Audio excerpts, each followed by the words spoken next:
এমন অনেক মানুষ আছে যারা মনে করে আল্লাহ সুবহানাহু ওয়া তাআলা যেভাবে আমার মুসিবত হটায় দিতে পারেন, আমার অমক বাবা কবরে শুয়ে শুয়ে ওই মুসিবত হটায় দিতে পারেন। বলে কিনা?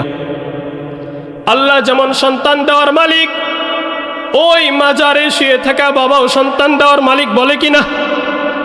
সুতরাং আল্লাহ তাআলার যে ক্ষমতা, আল্লাহ সুবহানাহু ওয়া তাআলার যে কুদরত, এই কুদরতকে, এই ক্ষমতাকে অন্য কোনো মানুষ বা অন্য কোনো ব্যক্তির সাথে নিয়ে গিয়ে আল্লাহ তাআলার এই ক্ষমতার সমপর্যায়ে মনে করা, এটা হলো ইশরাক ফি কুদরতিল্লাহ।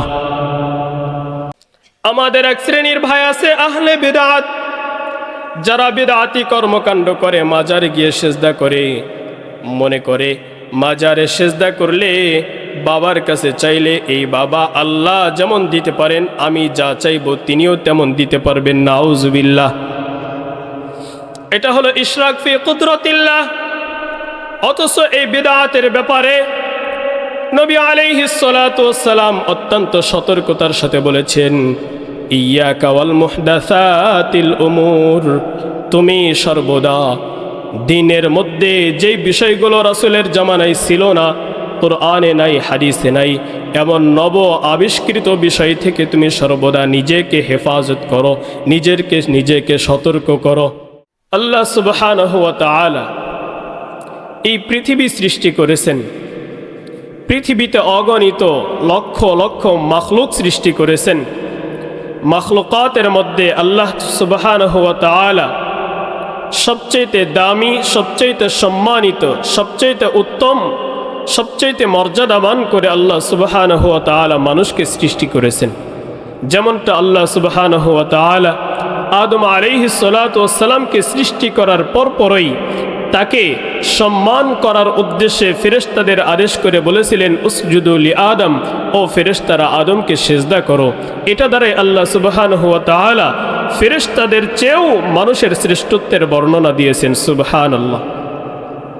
কিন্তু এই মানুষ এত শ্রেষ্ঠ, এত সম্মানিত, এত দামি, এই উত্তম মানুষ, তারা যখন পৃথিবীতে আসলো, হযরত আদম আলাইহিস সালাতু ওয়াস সালাম যখন তিনি পৃথিবীতে আসলেন, তখন পর্যন্ত শিরিক কি জিনিস, আল্লাহ তাআলার সাথে অংশীদারিত্ব কি জিনিস, এই জিনিস মানুষের মধ্যে ছিল না।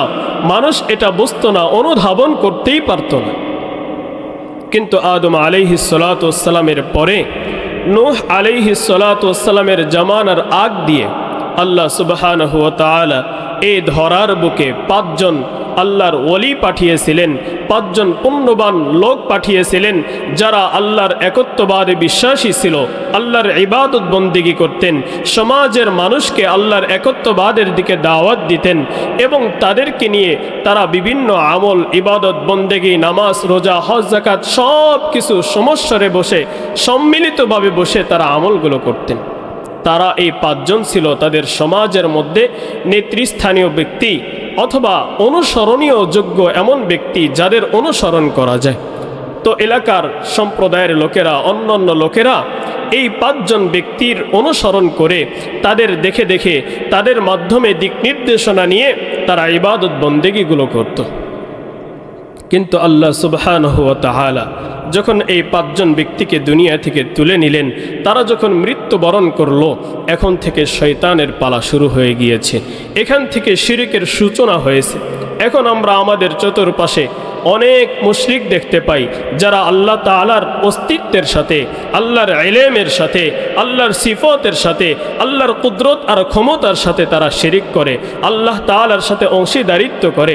আল্লাহ সুবহানাহু ওয়া তাআলা এই যে 5 জন মানুষকে দুনিয়া থেকে উঠিয়ে নিলেন, তাদের পরে আল্লাহ সুবহানাহু ওয়া তাআলা এই ধরার বুকে যে মানুষগুলোকে পাঠিয়েছিলেন, তাদেরকে শয়তান এসে ওয়াসওয়াসা দেওয়া শুরু করলো। শয়তান এসে বলল, এই জানো, তোমাদের যে 5 জন আল্লাহর ওলি ছিল, আল্লাহর নৈকট্যপ্রাপ্ত বান্দা ছিল, তারা দুনিয়া থেকে চলে গিয়েছে। এখন তোমরা ইবাদতে মনোযোগ পাও না, ইবাদতে মন বসে না, সুন্দরভাবে ইবাদত করতে পারো না। যদি তোমরা সুন্দরভাবে ইবাদত করতে চাও, যে তারা জীবিত থাকা অবস্থায় তাদের দেখানো পথ অনুযায়ী তোমরা যেভাবে ইবাদত বন্দেগী করতে, ইবাদতের স্বাদ পাইতে, যদি ওইভাবেই ইবাদত বন্দেগী করতে চাও, তোমাদের কাজ হলো ওই মৃত ব্যক্তিদের কিছু ছবি অঙ্কন করে তোমাদের পাশে রেখে দাও, তাদের দেখে দেখে ইবাদত করবা। তাহলে তাদের ওই সমস্ত কথাগুলো তোমাদের স্মরণ হবে, যেই কথাগুলো জীবিত অবস্থায় তারা তোমাদেরকে উদ্দেশ্য করে বলতেন। তাহলে সেই অনুযায়ী তোমরা ইবাদত করলে ইবাদতের স্বাদ পাবে। আল্লাহ সুবহানাহু ওয়া তাআলা কালের পরাক্রমে শয়তানের ওয়াসওয়াসায় এই লোকদের মধ্যে আল্লাহ সুবহানাহু ওয়া তাআলা জাগ্রত করে দিলেন। হ্যাঁ, সে তো আমাদের ভালো উপদেশ দিয়েছে। নেক্সট সূরাতে শয়তানের ধোঁকা একটি কিতাব আছে। আল্লাহ সুবহানাহু ওয়া তাআলা এই ব্যক্তিদেরকে শয়তানের ধোঁকায় ফেললেন। শয়তান তাদেরকে নেক্সট সূরাতে ধোঁকা দিল। শয়তান তাদেরকে বুঝাইল, তাদের ছবি অঙ্কন করে তোমাদের পাশে রেখে দাও, তাহলে তাদের কথা স্মরণ হবে, আর তাদের ওই কথাগুলো স্মরণ হবে যেগুলো জীবিত অবস্থায় তারা তোমাদেরকে দিক নির্দেশনা দিত। সুতরাং এই লোকেরা শয়তানের পরামর্শ অনুযায়ী ওই মৃত ব্যক্তিদের ছবি অঙ্কন করে ওইভাবে ইবাদত বন্দিগি করা শুরু করলো। ও আমার মুরব্বী বাবাজিরা, খুব মনোযোগ দিয়ে ভালো করে কথাগুলো শুনবেন। আল্লাহ সুবহানাহু ওয়া তাআলা এই প্রজন্মকে দুনিয়া থেকে তুলে নিয়েছেন। মানুষ বয়স হলে একদিন দুনিয়া থেকে বিদায় নেয়, তার সন্তানাদিরা দুনিয়াতে বসবাস করে। আবার তারা দুনিয়া থেকে বিদায় নেয়, তাদের সন্তানরা দুনিয়ায় বসবাস করে। পরবর্তী প্রজন্ম যখন দুনিয়ায় আসলো, শয়তান তাদেরকে কুবুদ্ধি দিল, তাদেরকে নেক্সট সূরাতে ধোঁকা দিল। তোমাদের বাপ দাদা যারা জীবিত ছিল, এই যে তোমাদের উপাসনালয়ে, তোমাদের ইবাদতগাহে যেই 5 জন ব্যক্তির তোমরা ছবি দেখতে পাচ্ছ, তোমাদের বাপ দাদা তারা তো এই ছবিগুলোর, মানুষদের চেহারা অঙ্কনকৃত এই ছবিগুলো তাদের সামনে রেখে তারা ইবাদত বন্দেগী করত। এক এক করে ধাপ শয়তান আগাইতেছে। কিছুদিন পর এই প্রজন্ম যখন দুনিয়া থেকে বিদায় নিয়েছে, নতুন প্রজন্ম যখন এই দুনিয়ার বুকে এসেছেন, তারা তো তাদের বাপদাদা কি করেছে সেটা সঠিকভাবে বুঝতে পারে নাই, দেখে নাই। সুতরাং এই নতুন প্রজন্মকে শয়তান নেক্সট শুরুতে ধোঁকা দেওয়া শুরু করলো। ও এই প্রজন্মের লোকেরা, তোমাদের বাপদাদা এই 5 জন বিশিষ্ট ব্যক্তি, তাদের মাধ্যমে আল্লাহ রব্বুল আলামিনের ইবাদত করত, অর্থাৎ তাদেরকে আল্লাহর একটা অংশীদার বানিয়ে, আল্লাহ তাআলার সাথে শরীক বানিয়ে আল্লাহর ইবাদতের পাশাপাশি এই 5 জন ব্যক্তিরও ইবাদত করত। নাউজুবিল্লাহ। এরপরের প্রজন্মকে শয়তান এসে এভাবে ওয়াসওয়াসা দিল। শরহুল আকাইদ কিতাবের মধ্যে উলামায়ে কেরাম লেখেন, শয়তান এসে তাদেরকে এভাবে ওয়াসওয়াসা দিল, এই লোকগুলোই আল্লাহ তাআলার শরীক। আল্লাহ তাআলা যেমন ইলাহ, তিনি যেমন তোমাদের রব, তোমাদের প্রভু, এই 5 জন ব্যক্তির যে তোমরা মূর্তি দেখতে পাচ্ছ, এরাও আল্লাহ তাআলার মতোই ক্ষমতাবান, শক্তিধর। সুতরাং আল্লাহর ইবাদত যেমনে করবা, এই 5 জন ব্যক্তিরও একই রূপে ইবাদত করবা। নাউজুবিল্লাহ। এভাবে যুগের পালাক্রমে মানুষ একের পর এক শিরকে লিপ্ত হওয়া শুরু করলো। পরবর্তীতে আল্লাহ সুবহানাহু ওয়া তাআলা হযরতে নূহ আলাইহিস সালাতু ওয়াস সালামকে নবী বানিয়ে পাঠাইলেন। নূহ আলাইহিস সালাতু ওয়াস সালাম তিনি মানুষের ধারে ধারে গিয়ে দাওয়াত দিয়েছেন। এই মানুষেরা তারা মূর্তির উপাসনা থেকে, শিরিক থেকে বিরত না থেকে নূহ আলাইহিস সালাতু ওয়াস সালামকে অকথ্য ভাষায় গালিগালাজ করত। তারা ভাবত গালিগালাজ করলে নূহ দাওয়াত থেকে বিরত থাকবে। নূহ আলাইহিস সালাতু ওয়াস সালাম আল্লাহর পয়গম্বর, আল্লাহর পয়গাম পৌঁছাইতে আল্লাহর রিসালতের দায়িত্ব পৌঁছাইতে তিনি কখনোই কার্পণ্যতা করেন নাই। তিনি মানুষের ধারে ধারে গিয়ে বুঝিয়েছেন আল্লাহ তো কুল হুয়াল্লাহু আহাদ, আল্লাহ তো একজন, আল্লাহ তো একজন, আল্লাহুস সামাদ, আল্লাহ তো তিনি যিনি অমুখাপেক্ষী। আল্লাহ তাআলা তিনি ইবাদত করার ক্ষেত্রে বান্দা তার ইবাদত করবে, কথা বলতেছে, আল্লাহ তার ইবাদত বন্দেগী করার ক্ষেত্রে কোনো মানুষ বা কোনো বস্তু যেন শরীক না থাকে। এজন্য আল্লাহ সুবহানাহু ওয়া তাআলা মানুষকে সৃষ্টি করার সেই শুরুলগ্ন থেকে আমাদের নবী পর্যন্ত যুগে যুগে যুগে যুগে নবী রাসূলদেরকে পাঠিয়েছেন এক কালেমার দাওয়াত দেওয়ার জন্য। কুলু লা ইলাহা ইল্লাল্লাহ, লা ইলাহা ইল্লাল্লাহ, লা ইলাহা ইল্লাল্লাহ তুফলিহুন। বলো আল্লাহ ছাড়া কোনো ইলাহ নাই, কোনো মাবুদ নাই, তাহলেই তোমরা সফলকাম হয়ে যাবে। নূহ আলাইহিস সালাতু ওয়াস সালাম মানুষের ধারে ধারে দাওয়াত দেওয়ার কারণে মানুষ তাকে মারধর করেছে। এমনকি কোনো সময় তাকে মারতে মারতে জ্ঞান শূন্য করে ফেলেছে, বেহুশ করে ফেলেছে। সে মাটির মধ্যে বেহুশ অবস্থায় পড়ে থাকতো, মানুষ মনে করত সে মারা গিয়েছে। তার সেই মৃত লাশ মনে করে তার দেহটা তার বাড়িতে বিভিন্ন সালা বস্তায় জড়িয়ে ফেলে রেখে আসতো। নূহ আলাইহিস সালাতু ওয়াস সালাম যখন আবার হুঁশে ফিরতেন, সাথে সাথে কওমের কাছে ছুটে চলে যেতেন, তাদের কাছে দাওয়াত দিতেন তোমরা যে মূর্তিগুলোর ইবাদত করো তারা তো ইলাহ হওয়ার যোগ্য না, সুতরাং তোমরা আল্লাহর সাথে শিরিক করা থেকে, মূর্তির উপাসনা করা থেকে ফিরে এসে এক আল্লাহর ইবাদতে লিপ্ত হয়ে যাও। আল্লাহ সুবহানাহু ওয়া তাআলা নূহ আলাইহিস সালাতু ওয়াস সালামকে নবুয়তের দাওয়াত দেওয়ার জন্য পাঠিয়েছিলেন। নূহ আলাইহিস সালাতু ওয়াস সালাম মানুষের ধারে ধারে গিয়ে দাওয়াত দেওয়ার পরে 950 বছর দাওয়াত দিয়েছেন। মাত্র নারী পুরুষ মিলিয়ে 80 জন মানুষ ব্যতীত কওমের কোনো লোক ঈমান আনয়ন করেন নাই। পরবর্তীতে নূহ আলাইহিস সালাতু ওয়াস সালাম আল্লাহর কাছে দোয়া করলে মহাপ্লাবনের মাধ্যমে এই 80 জন লোক ব্যতীত সবাইকে ধ্বংস করে দিয়েছেন। ও আমার বাবাজিরা, যুবক ভাইরা, আমার বলার মাকসাদ হলো শিরিকের সূচনা হয়েছে 5 জন আল্লাহর ওয়ালি। তারা আল্লাহর ওয়ালি ছিল, নৈকট্যপ্রাপ্ত বান্দা ছিল। তাদের প্রতি ইশক, ভালোবাসা, মহাব্বত, সম্মান যতটুকু পাওয়ার যোগ্য ছিল ততটুকু না করে অতিমাত্রায় করার কারণে শেষ পর্যন্ত এই মহাব্বত শিরিকে রূপান্তরিত হয়েছে। আমাদের সমাজেও আজ বহুমাত্রায় শিরিক হয়। ওলামায়ে কেরাম বলেন শিরিক হলো 3 প্রকার। শিরিক কয় প্রকার? কথা বলেন, শিরিক কয় প্রকার? 3 প্রকার। 1 নম্বর হলো ইশরাক ফি জাতিল্লাহ, আল্লাহর সরাসরি অস্তিত্ব আর জাতের সাথে শিরিক করা। 2 নম্বর ইশরাক ফি ইলমিল্লাহ, আল্লাহর ইলম, আল্লাহর জ্ঞানের সাথে, সিফাতের সাথে শিরিক করা। 3 নম্বর হলো ইশরাক ফি কুদরতিল্লাহ, আল্লাহর কুদরত, আল্লাহর ক্ষমতার সাথে অংশীদারিত্ব করা, শিরিক করা। তাহলে শিরিক 3 প্রকার: ইশরাক ফি জাতিল্লাহ, ইশরাক ফি ইলমিল্লাহ, ইশরাক ফি কুদরতিল্লাহ। ইশরাক ফি জাতিল্লাহ, সরাসরি আল্লাহর জাত, আল্লাহর সত্তার সাথে শিরিক করা। হযরতে নূহ আলাইহিস সালাতু ওয়াস সালামের এই সম্প্রদায়রা সরাসরি আল্লাহর জাত আর আল্লাহর সত্তার সাথে তারা শিরিক করত। হযরতে শুআয়ব আলাইহিস সালাতু ওয়াস সালামের সম্প্রদায়, তারাও সরাসরি আল্লাহর জাত, আল্লাহর অস্তিত্ব আর সত্তার সাথে শিরিক করত।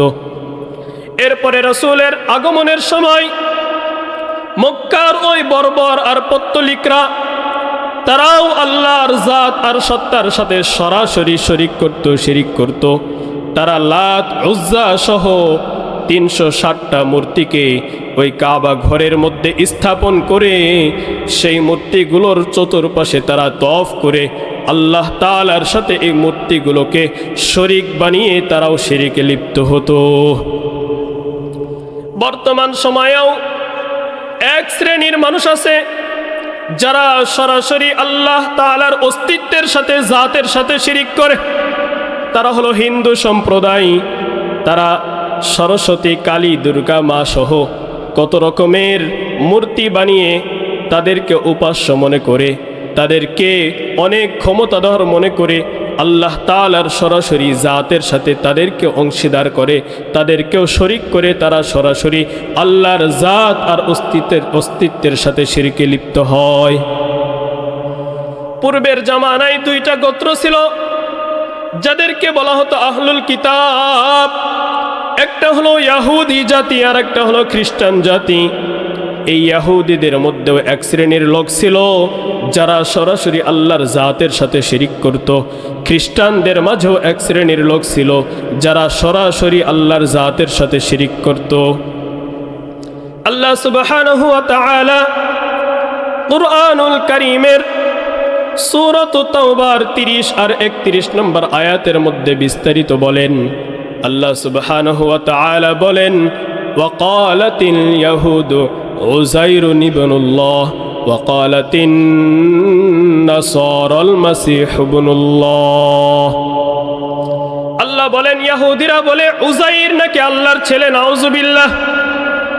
উযাইর নবীকে তারা অতি সজ্জায় অতিমাত্রায় ভক্তি শ্রদ্ধা করতে করতে করতে করতে এক পর্যায়ে তারা বলে ফেলেছে উযাইর সাধারণ কোনো মানুষ নয়, সে আল্লাহর ছেলে ইবনুল্লাহ। অনুরূপভাবে হযরত ঈসা আলাইহিস সালাতু ওয়াস সালাম, তাকেও খ্রিস্টানরা অতিমাত্রায় ভক্তি করতে করতে তার সম্মান মর্যাদা যেই পরিমাণ ছিল তার চেয়ে অনেক ঊর্ধ্বে নিয়ে গিয়ে তারাও বলেছে ওয়াকালাতিন নাসারাল মাসীহ ইবনুল্লাহ। আল্লাহ বলেন খ্রিস্টানরা বলে মাসীহ তথা ঈসা আলাইহিস সালাতু ওয়াস সালাম তিনিও নাকি আল্লাহ তাআলার ছেলে, নাউযুবিল্লাহ। সুতরাং যে সমস্ত ইহুদি মনে করবে উযাইর আল্লাহ তাআলার ছেলে, সেও সরাসরি আল্লাহর জাতের সাথে শিরিক করলো। যারা মনে করবে ঈসা আল্লাহ তাআলার ছেলে, তারাও সরাসরি আল্লাহর জাতের সাথে শিরিক করলো।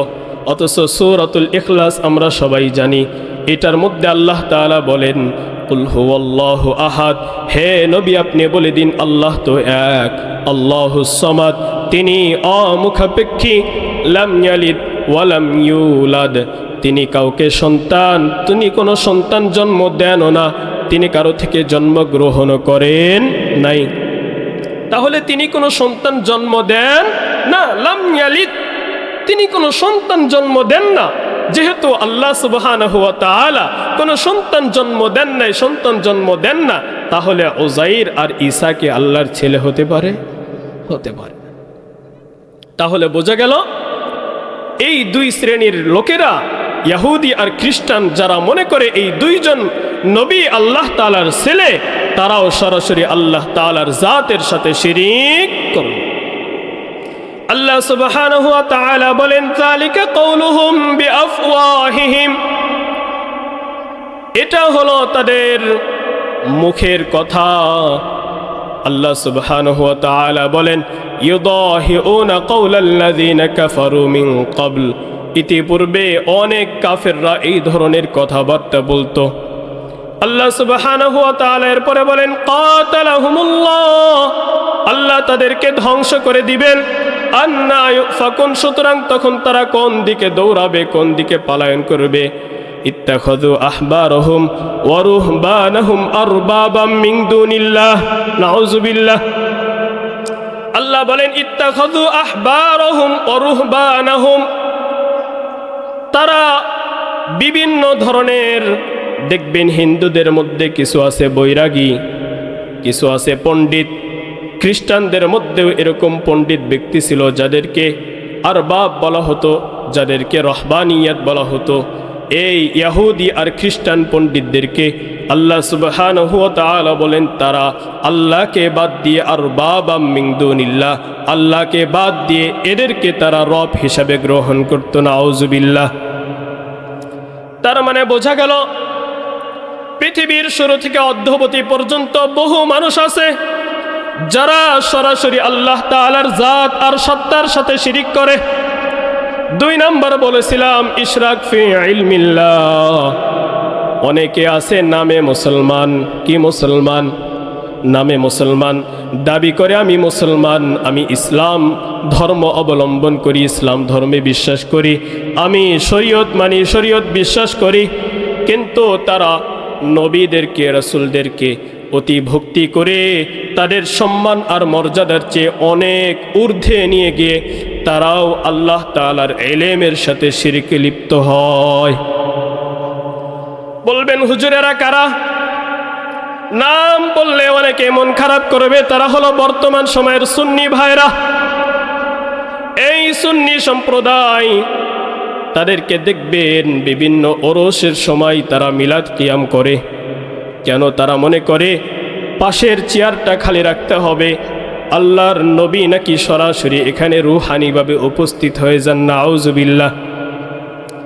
এই সুন্নিদের সম্রাট আহমদ রেজা খান বেরেলভি, ব্রিটিশ বেনিয়াদের দোসর, যিনি ব্রিটিশদের শাসন আমলে জন্মগ্রহণ করেছিলেন ভারত উপমহাদেশের বেরেলি নামক গ্রামে, আহমদ রেজা খান বেরেলভি, তিনি তার একটি কিতাব আছে আদ-দাওয়াতুল মাক্কিয়া ফি মাদ্দাতিল গায়বিয়া। এই কিতাবের 58 নম্বর পৃষ্ঠার মধ্যে সে লেখেন, পৃথিবীর সূচনা লগ্ন থেকে আজ পর্যন্ত যত নবী এবং রাসূল এই পৃথিবীতে এসেছেন, সকল নবী এবং রাসূল পৃথিবীর শুরু থেকে আজ পর্যন্ত যা যা ঘটনা পৃথিবীতে ঘটেছে তারা সব কিছু স্বচক্ষে দেখতে পান। নাউযুবিল্লাহ। এমনকি তারা বলেন আমরা কি কথা বলছি, কোথায় কি কাজ করতেছি, আল্লাহ যেমন দেখতে পান এই নবীরাও রাসূলরাও সেভাবেই দেখতে পান। নাউযুবিল্লাহ।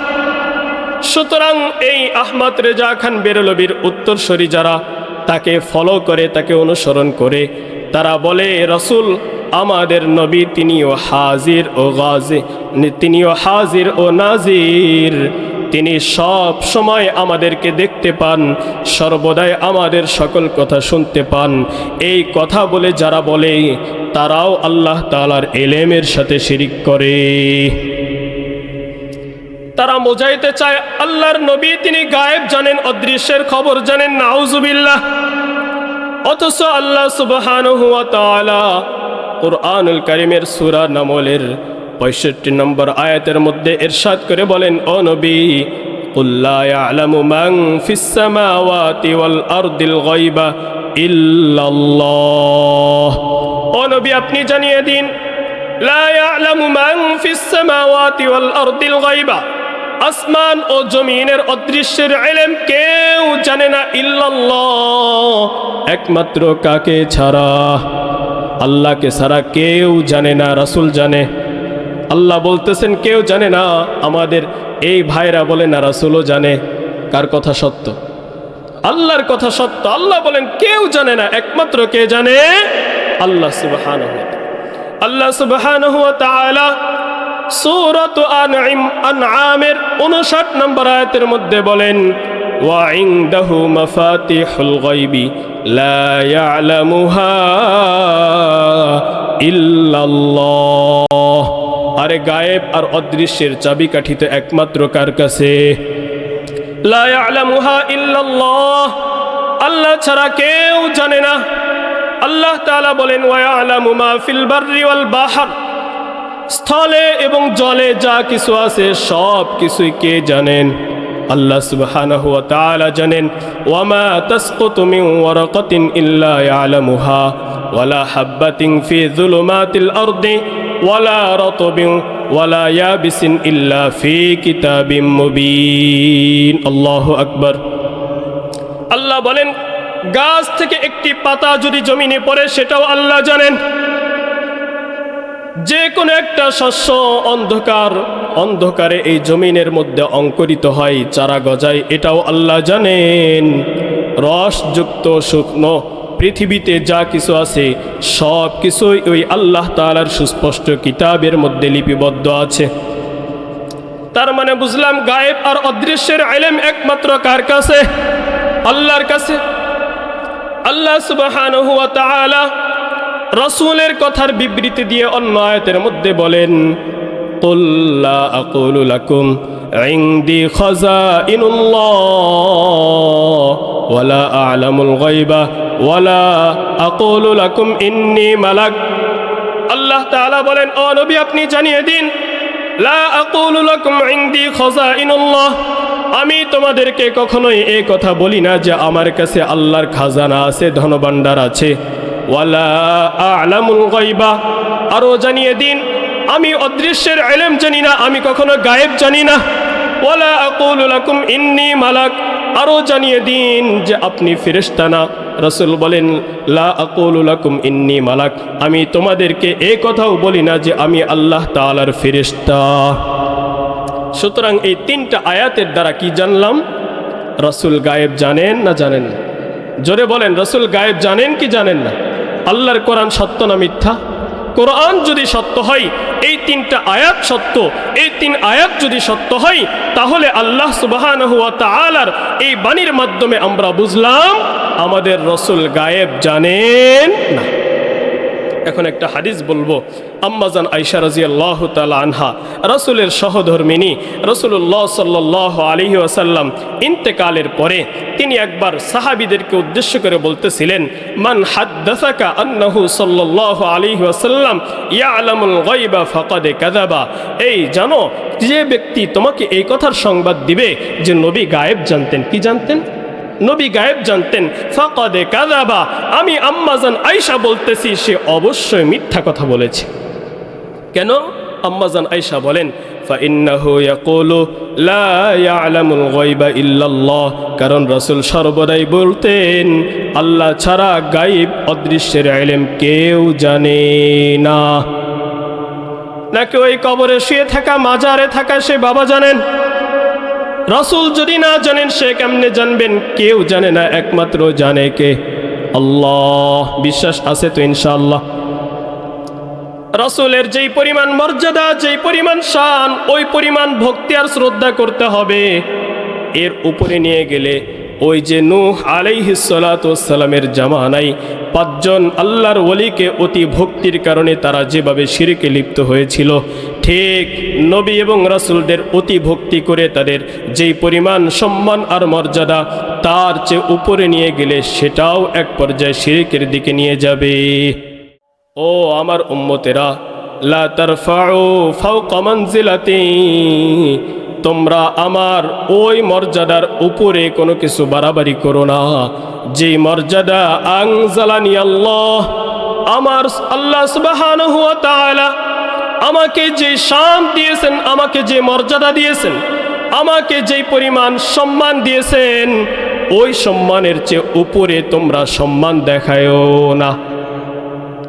আল্লাহ সুবহানাহু ওয়া তাআলা অপর এক হাদিসের মধ্যে বলেন, খ্রিস্টানরা হযরত ঈসা আলাইহিস সালাতু ওয়াস সালামকে অতি ভক্তি করে তার সম্মান যে পরিমাণ ছিল তার চাইতে উপরে নিয়ে গিয়ে এক পর্যায়ে তারা শিরকে লিপ্ত হয়ে তারা বলেছিল আল মাসিহ ইবনুল্লাহ, ঈসা তিনি আল্লাহর বেটা, আল্লাহর ছেলে, নাউজুবিল্লাহ। রাসূল বলেন, লা তাতরুনি লা তুতরুনি কামা আতরাতিন নাসারাল মাসিহ ইবনে মারইয়াম। ও আমার উম্মতেরা, খ্রিস্টানরা মাসিহ ইবনে মারইয়াম তো নয়, ঈসা আলাইহিস সালাতু ওয়াস সালামকে যেভাবে তারা অতি ভক্তি করে তাকে এক পর্যায়ে আল্লাহর ছেলে বলে সাব্যস্ত করে শিরকে লিপ্ত হয়েছে, তোমরা আমাকে এই পরিমাণ অতি ভক্তি করো না। নবী আমার তিনি ডাক দিয়ে বলেন, ফাইন্নামা আনা আবদুন, কারণ আমি আমার আল্লাহর একজন বান্দা। সুবহানাল্লাহ। আমাদের নবী নিজেকে সম্বোধন করে বলতেছেন, ফাইন্নামা আনা আবদুন, আমি আল্লাহর একনিষ্ঠ একজন বান্দা। সুতরাং আমার ক্ষেত্রে তোমরা বলবা ফাকুলু আব্দুল্লাহি ওয়া রাসূলুহু মুহাম্মাদুন আব্দুল্লাহ ওয়া রাসূলুহু। আল্লাহর নবী বলেন, আমার নাম বলার সময় তোমরা বলবা, আগে বলবা আব্দুল্লাহি, পরে বলবা ওয়া রাসূলুহু, আমি আল্লাহর বান্দা, আমি আল্লাহর রাসূল। আগে আমি আল্লাহর বান্দা, পরে আমি আল্লাহর রাসূল। আল্লাহর বান্দা এই কথাটা আগে বলবা কেন? যাতে করে আমাকে তোমরা এক পর্যায়ে আল্লাহ তাআলার সাথে শরীক না করে আল্লাহ তাআলার সমপর্যায়ে না করে ফেলো। এজন্য রাসূলের যে পরিমাণ শান, যে পরিমাণ মান, ওই পরিমাণ শ্রদ্ধা ভক্তি অবশ্যই করতে হবে। কিন্তু এর চাইতে উপরে শ্রদ্ধা ভক্তি করতে করতে রাসূলকে আল্লাহ তাআলার শান বরাবর নিয়ে যাওয়া যাবে না। সুতরাং সামিউম বাসির, সর্বদাই শ্রোতা, সর্বদাই দ্রষ্টা, সব কিছু তিনি শুনতে পান, সব কিছু দেখতে পান। এই সিফতটা একমাত্র কার? আল্লাহর। এই সিফত আমাদের নবীর সাথে লাগানো যাবে না। তাহলে শিরকের দুইটা প্রকার বলতেছিলাম, একটা হলো ইশরাক ফি জাতিল্লাহ, সরাসরি আল্লাহর জাতের সাথে শিরিক করা, যেমন কিছু কিছু সম্প্রদায়রা করে। দুই নম্বর হলো ইশরাক ফি ইলমিল্লাহ, তারা তো আল্লাহর জাতের সাথে শিরিক করে না, কিন্তু আল্লাহর ইলমের সাথে শিরিক করে।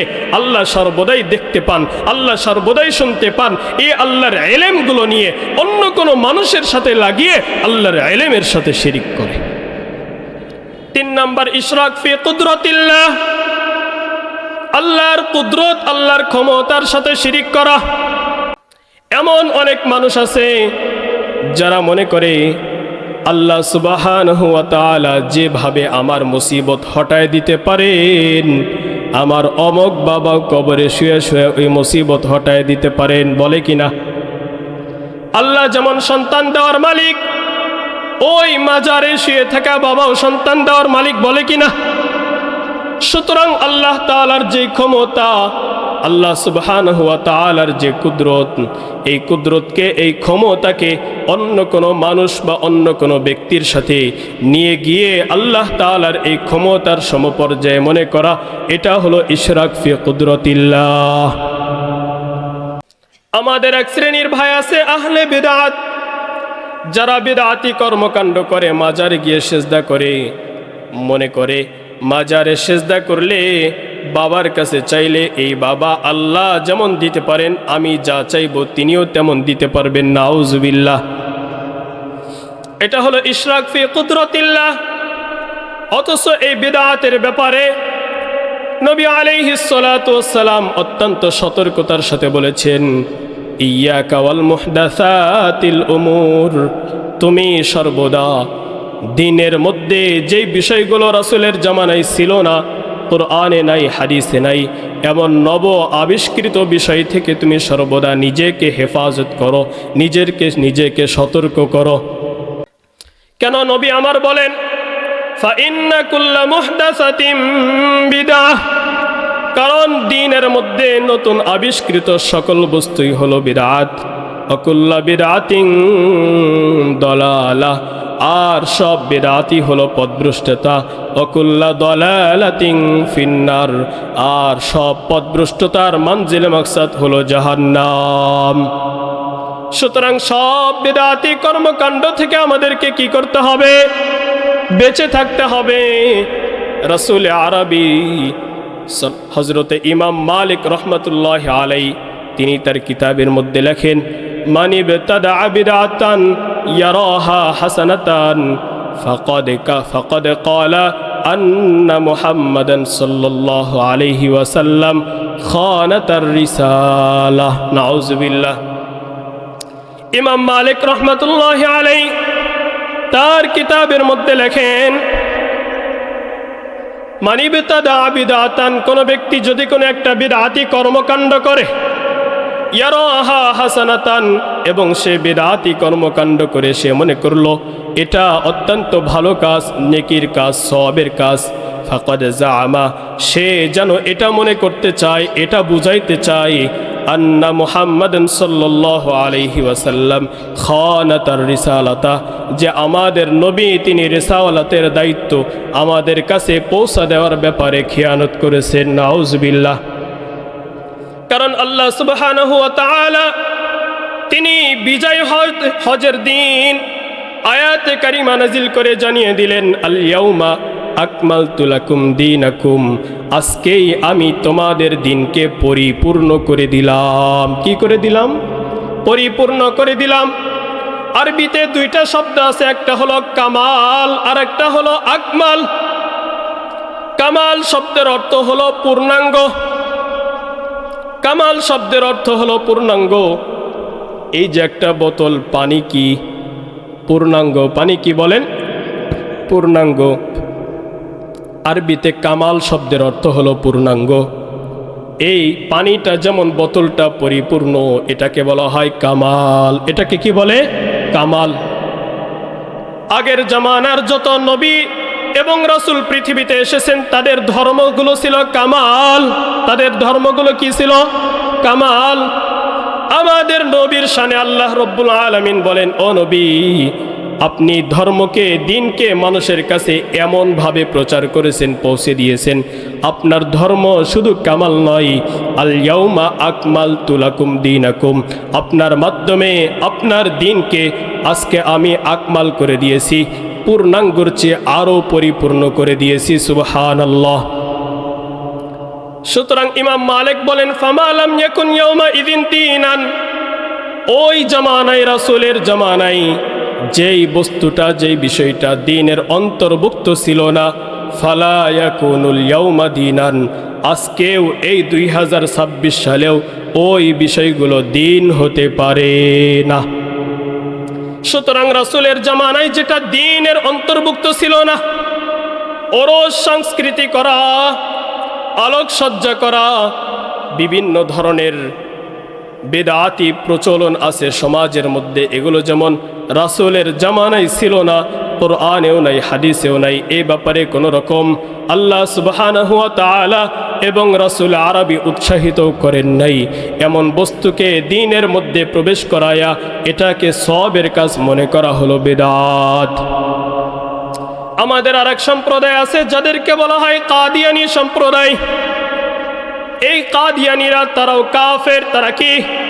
কাফের।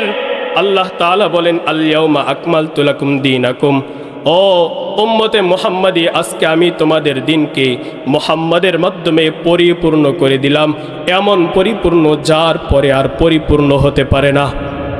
একটা গ্লাসের মধ্যে পানি ঢালতে ঢালতে পানি এমন পর্যায়ে পৌঁছে গিয়েছে, গ্লাস উপর দিয়ে টপকিয়ে পানি নিচে পড়তেছে, ওইটার মধ্যে কি কোনো ত্রুটি থাকতে পারে?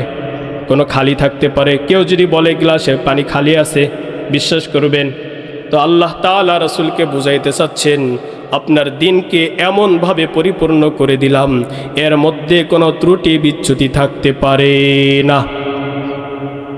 ভারত উপমহাদেশে জন্মগ্রহণ করেছে এক চোখ কানা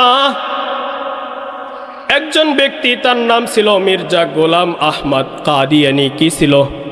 মির্জা গোলাম আহমদ কাদিয়ানী। সে সর্বশেষ নিজেকে নবী দাবি করেছে। কি দাবি করেছে? অথচ আমাদের নবী ছিলেন সর্বশেষ নবী। রাসূল বলেন, আনা খাতামুন নবিয়্যিন লা নাবিয়্যা বাদি, আমি হলাম সর্বশেষ নবী, আমার পরে আর কোনো নবী আসতে পারে না। সুতরাং গোলাম মির্জা আহমদ কাদিয়ানী, তার নাম ছিল আহমদ। সে বলে, মুহাম্মদ সাল্লাল্লাহু আলাইহি ওয়াসাল্লামকে আল্লাহ তাআলা যে দায়িত্ব দিয়ে, যে রিসালাত দিয়ে দুনিয়ার বুকে পাঠিয়েছিলেন, মুহাম্মদ তার সেই দায়িত্ব সঠিকভাবে আঞ্জাম দিতে পারে নাই। তার সেই রিসালাতের দায়িত্ব মানুষের কাছে সঠিকভাবে পৌঁছাইতে পারে নাই। সে তার এই দায়িত্ব সঠিকভাবে পৌঁছাইতে পারে নাই। কিছু কমতি রয়ে গিয়েছে, কিছু ত্রুটি বিচ্যুতি রয়ে গিয়েছে। আমি আহমদকে আল্লাহ তাআলা ওই ত্রুটিগুলো পরিপূর্ণ করার জন্য আবারও নবী হিসেবে পাঠিয়েছেন। নাউজুবিল্লাহ। সুতরাং এই গোলাম মির্জা আহমদ কাদিয়ানীকে যারা অনুসরণ করে তাদেরকে বলা হয় কাদিয়ানী। সুতরাং নবীর পরে নবী নাই। নবীর পরে নবী যে দাবি করবে সে কি? কাফের। আর সেই কাফের নবীকে যারা স্বীকৃতি দিবে তারাও কি? কাফের।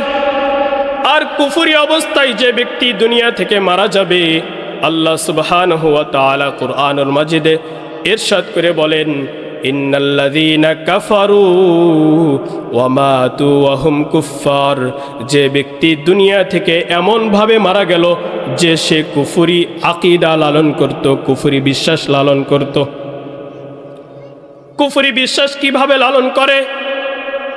কেউ যদি আল্লাহকে অস্বীকার করে সে হয় মুশরিক, কিন্তু আল্লাহকে স্বীকার করে, আল্লাহকে গালিগালাজ করে সে কি? কাফের। নবীকে গালিগালাজ করে সে কি? কাফের। আমাদের নবীকে শেষ নবী মানে না সে কি? জোরে বলেন কি? কাফের। সুতরাং এই দুনিয়াতে অনেক ধরনের মানুষ আছে যারা কুরআনকে অবমাননা করে, ফেরেশতাদেরকে মানে না, কুদরতকে মানে না, আল্লাহ তাআলার তাকদীরকে মানে না, কিয়ামতকে বিশ্বাস করে না, পুনরায় জীবিত হতে হবে মৃত্যুর পরে, এগুলোকে বিশ্বাস করে না, তারা কি? কাফের।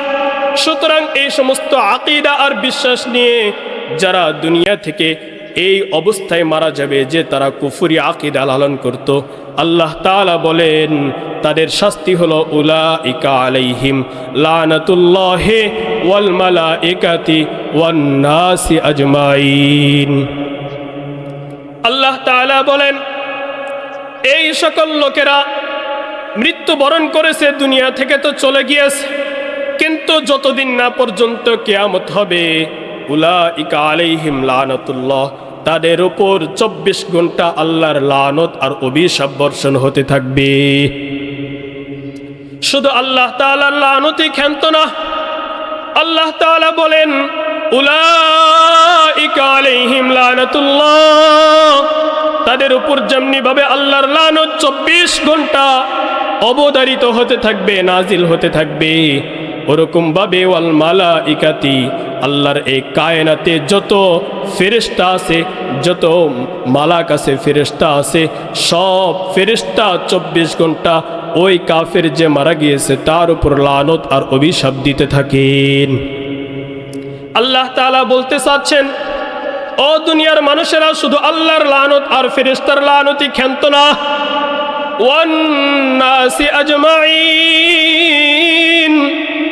এই দুনিয়ার বুকে যত মানুষ আছে সব মানুষের লানত আর অভিশাপ ওই কাফের মৃত ব্যক্তির আমল নামায় সব সময় জারি থাকবে। এজন্য কুফরি আকীদা কখনোই লালন করে মৃত্যুবরণ করা যাবে। আল্লাহ তাআলা কোরআনের অপর আয়াতের মধ্যে বলেন ইন্নাল্লাযীনা কাফারু ওয়া মাতু ওয়া হুম কুফফার, যারা কুফরি আকীদা লালন করে দুনিয়া থেকে বিদায় নিল, আল্লাহ তাআলা বলেন লাম ইয়াকবালুল্লাহু ফালান ইয়াকবালা মিন আহাদিহিম মিলউল আরদি যাহাবান ওয়ালাউ ইফতাদা বিহি। আল্লাহ তাআলা বলেন ইন্নাল্লাযীনা কাফারু ওয়া মাতু ওয়া হুম কুফফার, যারা কুফরি আকীদা লালন করে দুনিয়া থেকে মৃত্যুবরণ করলো, ফালান ইয়াকবালা মিন আহাদিহিম মিলউল আরদি যাহাবান ওয়ালাউ ইফতাদা বিহি। আমাদের দুনিয়ায় দেখা যায় একজন অপরাধী একজন নারীকে ধর্ষণ করে জেলে গিয়েছে, তলে তলে কিছু টাকা ঘুষ দিয়ে আবার সে সানন্দে জেল থেকে বের হয়ে আসে, হয় কিনা? একজন মার্ডার কেসের আসামি এদিক দিয়ে কিছু টাকা পয়সা ঘুষ দিয়ে আবার সে কারাবন্দি থেকে বের হয়ে আসে। অনেক বড় বড় অপরাধীদেরকে আমরা দেখতে পাই, অপরাধের কারণে তারা সাজাপ্রাপ্ত হয়, কারাবন্দী হয়, কিছুদিন পরে কিছু টাকা পয়সা ঘুষ দিয়ে তারা সেখান থেকে বের হয়ে আসে। কাল কিয়ামতের দিন এই কাফেররা আল্লাহ সুবহানাহু ওয়া তাআলার কাছে ঘুষ দিতে চাইবে। তারা বলবে এই দুনিয়ায় যত অর্থ সম্পদ রেখে এসেছে, যত স্বর্ণ মুদ্রা আমরা রেখে এসেছি সব কিছু আপনাকে দিয়ে দিলাম, আপনি আমাকে আজ জাহান্নাম থেকে মুক্তি দান করে জান্নাতে নসিব করেন। আল্লাহ সুবহানাহু ওয়া তাআলা বলেন ফালাই ইয়াকবালা মিন আহাদিহিম মিলউল আরদি যাহাবান ওয়ালা ইফতাদা বিহি। এটা দুনিয়ার কারণা, দুনিয়ার কোনো জেলখানা না যে তুমি কিছু টাকা পয়সার স্বর্ণ মুদ্রা দিলা, তোমাকে আমি নাজাত দিয়ে দিলাম। আল্লাহ বলেন এই কাফের অবস্থায় যারা মারা গিয়েছে তাদের কারো থেকে পুরা দুনিয়া ভর্তি যদি স্বর্ণ মুদ্রা আমাকে দেয় তাহলেও তাদের মুক্তিপণ হিসাবে এগুলো কবুল করা হবে না। সুতরাং কুফরি আকীদা, শিরকি আকীদা, বিদআতি আকীদা লালন করে দুনিয়া থেকে বিদায় নেওয়া যাবে না। এখনো সময় আছে। যারা এই সমস্ত আকীদা আমরা লালন করি তাদের একটাই উপায়, সেটা হলো আল্লাহ সুবহানাহু ওয়া তাআলা বলেন, ইয়া আইয়ুহাল্লাযীনা আমানু তুবু ইলাল্লাহি তাওবাতান নাসুহা। একনিষ্ঠ দিলে আল্লাহ তাআলার কাছে তুমি তওবা করো, ফিরে আসো। আসা রব্বুকুম আন ইউকাফিরু আনকুম, আল্লাহ চাইলে তোমাকে পিছনের সব গুনাহগুলো মাফ করে দিবেন।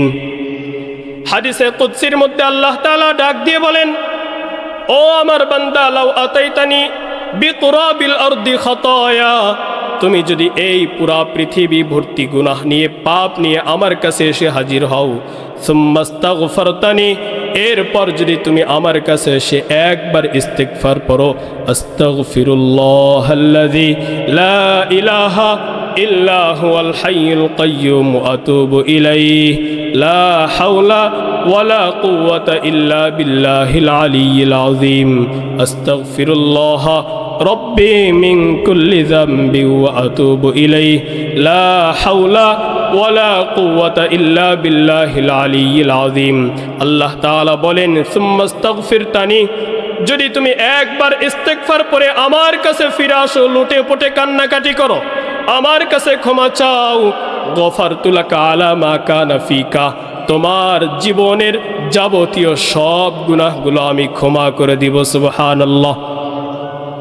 সুতরাং আমরা আলোচনা করতেছিলাম শিরক থেকে মুক্ত থাকতে হবে, কারণ আল্লাহ সুবহানাহু ওয়া তাআলা নবীকে আয়াত নাজিল করে জানিয়ে দিয়েছেন, ওয়ালাকাদ উহিয়া ইলাইকা ওয়া ইলাল্লাযীনা মিন ক্বাবলিক, ও নবী আপনার কাছে আমি প্রত্যাদেশ নাজিল করেছি, ওহী নাজিল করেছি, আপনার প্রতি নয়, শুধু আপনার প্রতি নয়, ওয়া ইলাল্লাযীনা মিন ক্বাবলিক, আপনার পূর্বে যত নবী এবং রাসূল এই পৃথিবীতে এসেছেন সবার প্রতি আমি ওহী আর প্রত্যাদেশ নাজিল করে এই কথাই জানিয়ে দিয়েছি, লা ইন আশরাকতা লা ইয়াহবাতান্না আমালুকা ওয়া লা তাকুনান্না মিনাল খাসিরিন, যদি আপনি শিরক করেন, আমার সাথে ইবাদত করতে গিয়ে অন্য কাউকে খুশি করার চেষ্টা করেন, আমার ইবাদত করতে গিয়ে যদি অন্যকে অংশীদার করেন, দুইটা কাজ হবে। এক নম্বর হলো লা ইয়াহবাতান্না আমালুকা, আপনার হজ, যাকাত, উমরা, যত ভালো ভালো নেক আমল আছে সব আমলগুলো একেবারে নষ্ট হয়ে যাবে, আপনার সব আমলগুলো সাথে সাথে নিঃশেষ হয়ে যাবে, সব ধ্বংস হয়ে যাবে। দুই নাম্বার হলো ওয়ালা তাকুনান্না মিনাল খাসিরিন, ও নবী আপনি অবশ্যই ক্ষতিগ্রস্তদের অন্তর্ভুক্ত হয়ে যাবেন। আল্লাহ সুবহানাহু ওয়া তাআলা সূরা নিসার মধ্যে ইরশাদ করে বলেন, ইন্নাল্লাহা লা ইয়াগফিরু আন ইউশরাকা বিহি, যে ব্যক্তি আল্লাহ সুবহানাহু ওয়া তাআলার সাথে ইবাদত করতে গিয়ে অন্য কাউকে অংশীদার বানাইলো, শরীক বানাইলো, লা ইয়াগফিরু, আল্লাহ সুবহানাহু ওয়া তাআলা ওই বান্দাকে কখনোই ক্ষমা করবেন না। আল্লাহ সুবহানাহু ওয়া তাআলা কুরআনের মাধ্যমে জানিয়ে দিলেন শিরক হলো ক্ষমার অযোগ্য অপরাধ, সুতরাং আল্লাহর সাথে যে শিরক করবে তার কোনো ক্ষমা হতে পারে না। আল্লাহ সুবহানাহু ওয়া তাআলা সূরা মাঈদার মধ্যে জানিয়ে দেন শিরককারীর সর্বশেষ ঠিকানা হলো জাহান্নাম, জান্নাত তার জন্য হারাম। আল্লাহ তাআলা ডাক দিয়ে জানিয়ে দেন, ওয়া মান ইউশরিক বিল্লাহ, যে ব্যক্তি আল্লাহর সাথে কাউকে শরীক করবে, অংশীদার বানাবে, ফাকাদ হারামাল্লাহু আলাইহিল জান্নাহ ওয়া মাওয়াহুন নার, সে ব্যক্তির জন্য জান্নাত চিরদিনের জন্য হারাম হয়ে যায় এবং তার সর্বশেষ ঠিকানা হয়ে যায় জাহান্নাম। এজন্য আমরা শিরক থেকে মুক্ত হয়ে আল্লাহ সুবহানাহু ওয়া তাআলার ইবাদত করব। আল্লাহ সুবহানাহু ওয়া তাআলা আমাদেরকে শিরক, কুফরি, বিদআতি সব ধরনের গুনাহের কাছ থেকে একেবারে বঞ্চিত থেকে আল্লাহ সুবহানাহু ওয়া তাআলা খালেস দিলে তওবা করে আমাদেরকে আল্লাহ সুবহানাহু ওয়া তাআলার একনিষ্ঠ বান্দা হওয়ার, আল্লাহর নৈকট্যপ্রাপ্ত বান্দা হওয়ার তৌফিক দান করেন। সকলে বলি আমিন। ওয়া আখিরু দাওয়ানা আনিল হামদুলিল্লাহি রাব্বিল আলামিন। আসসালামু আলাইকুম ওয়া রাহমাতুল্লাহি ওয়া বারাকাতুহু।